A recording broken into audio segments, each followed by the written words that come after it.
Good day. My name is James Christopher P. Jimentisa. This is my PT. Change society and political evolution. Education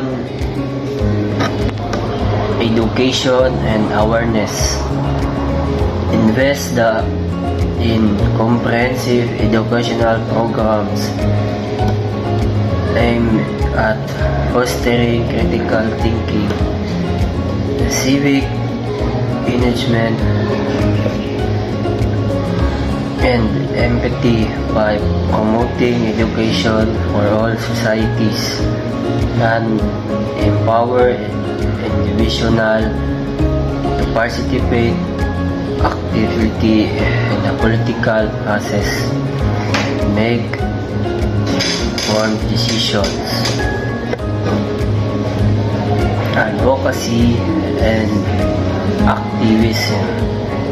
Encourage grassroots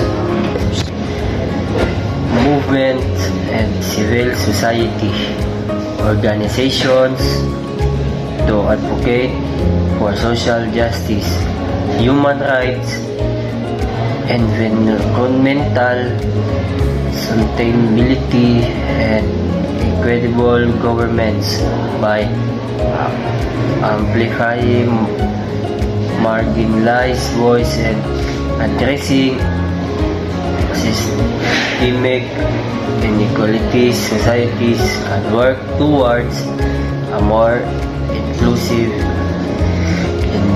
and just political landscape. Technological innovation.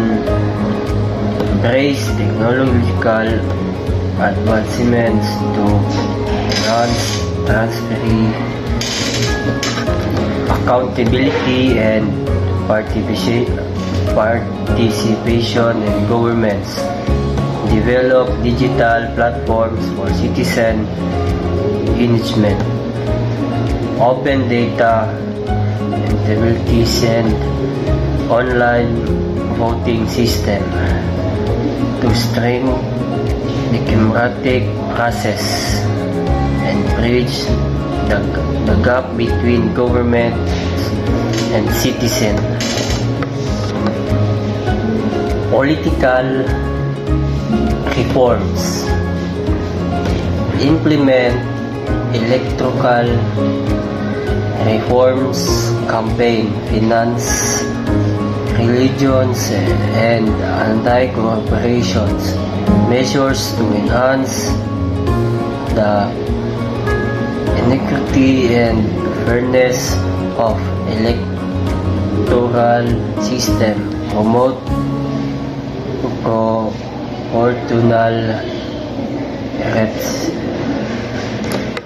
representation, ranked choice voting.